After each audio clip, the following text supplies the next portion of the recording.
Assalamualaikum warahmatullahi wabarakatuh.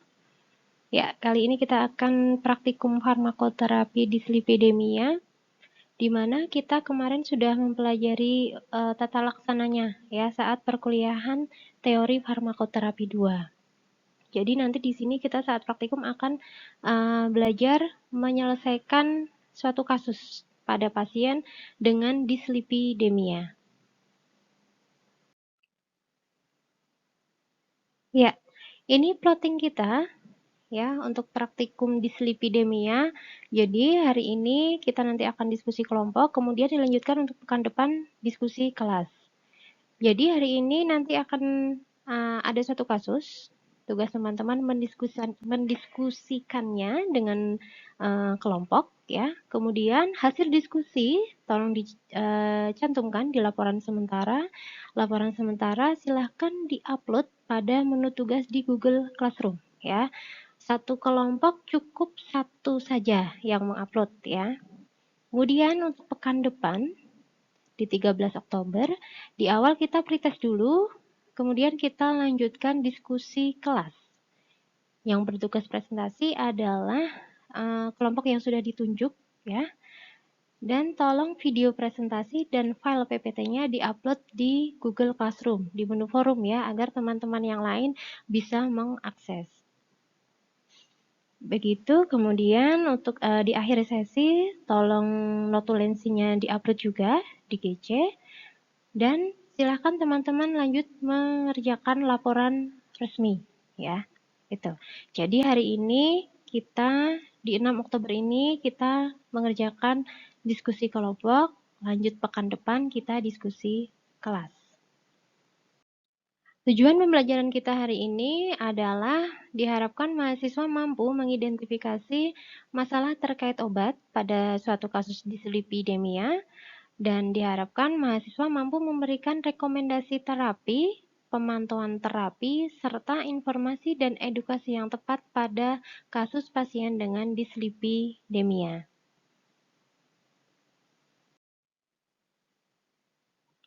Dislipidemia adalah kelainan metabolisme lipid, di mana terjadi kelainan fraksi lipid dan lipoprotein dalam plasma. Beberapa kelainan fraksi lipid yang utama adalah kenaikan kadar kolesterol total, kolesterol LDL, trigliserol, dan penurunan kolesterol HDL. Kolesterol yang terlalu banyak jumlahnya dapat menumpuk di dinding pembuluh darah arteri dan membentuk suatu plak aterosklerosis.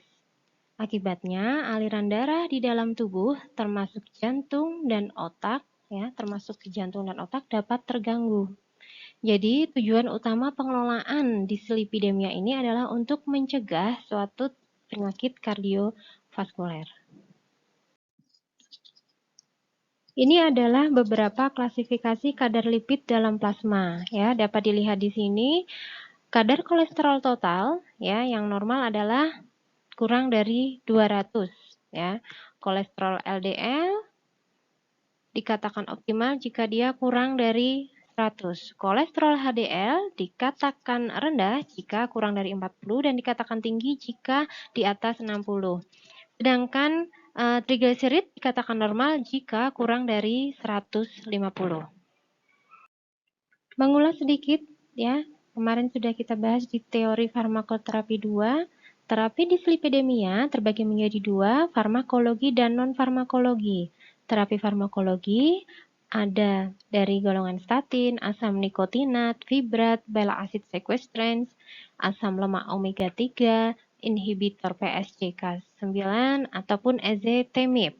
Dari non-farmakologi bisa kita lihat dari asupan makanan minuman maupun dengan aktivitas. Dalam memberikan terapi pada pasien dislipidemia, kita dapat melihat dari beberapa hasil laboratoriumnya. Ya, apakah pasien hiperkolesterol, apakah pasien hipertrigliserid, ataukah pasien memiliki kadar kolesterol HDL rendah. Dari situ kita bisa memilih ya terapi yang disarankan. Apakah pasien disarankan menggunakan terapi secara tunggal atau kombinasi, ataupun cukup dengan modifikasi gaya hidup. Dalam menentukan pemilihan terapi, kita juga perlu melihat ya, adakah risiko penyakit kardiovaskuler pada pasien tersebut. Pada pedoman dapat dilihat jika pasien mengalami masalah terkait penyakit kardiovaskuler, maka pengelolaan terapi dislipidemia yang disarankan adalah bisa menggunakan alur 1 ya, panduan alur dari ATP3 atau bisa menggunakan panduan dari ACC/AH 2018. Berdasarkan alur yang pertama ya, yaitu dengan identifikasi adanya PJK atau masalah yang setara dengan PJK. Misal adanya penyakit arteri karotis atau penyakit arteri perifer atau aneurisma aorta abdominalis. Ya, jika didapatkan masalah berupa PJK atau setara PJK, maka dimasukkan ke dalam kelompok risiko tinggi atau kelompok risiko yang sangat tinggi jika memiliki faktor risiko multiple terutama diabetes ya. Untuk kelompok risiko sangat tinggi, direkomendasikan segera pemberian statin dengan target kolesterol LDL adalah kurang dari 70 mg per dl. Untuk kelompok risiko tinggi, pemberian statin jika LDL-nya di atas 130 mg per dl dengan target LDL-nya kurang dari 100 mg per dl. Untuk kelompok risiko sedang yang mempunyai lebih dari 2 faktor risiko mayor dan risiko terkena PJK dalam 10 tahun, lebih dari 10-20%, maka target LDL-nya adalah kurang dari 130 mg per dl dengan pemberian statin jika LDL-nya di atas 130 mg per dl. Untuk kelompok risiko sedang dengan 2 faktor risiko mayor dan risiko PJK dalam 10 tahun kurang dari 10%, maka dilakukan pemberian statin jika LDL-nya di atas 160 mg per dl dengan target LDL kurang dari 130 mg per dl. Pada kelompok risiko rendah, pemberian statin jika LDL-nya di atas 190 mg per dl dengan target kurang dari 160 mg per dl.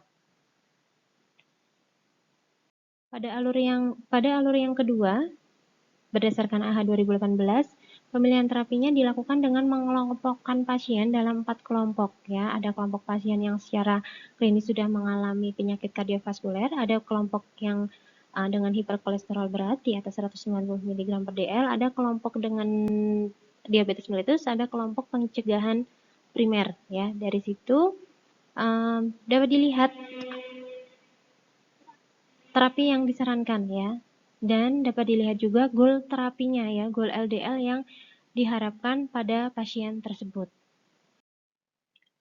Nah, ini ada suatu kasus teman-teman ya, untuk dikerjakan teman-teman selanjutnya. Bapak D, seorang direktur, dia periksa ke rumah sakit dengan keluhan sakit kepala dan badan mulai lelah. Beliau memiliki riwayat penyakit hipertensi sejak 10 tahun yang lalu dan mengkonsumsi hidroklortiazid 25 mg sekali sehari.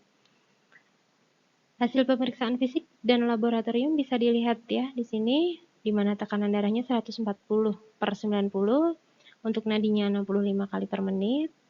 Jantung dan paru-paru terekam dalam keadaan normal semua ya. GDS-nya 160, TG-nya, triglyceridnya 200 ya, kolesterolnya 160, LDL-nya 170, HDL-nya 70, asam uratnya 9 mg per dl ya. Dan Bapak D ini didiagnosa hipertensi dan hiperlipidemia ya. Jadi tugas teman-teman silahkan analisa menggunakan metode swab ya.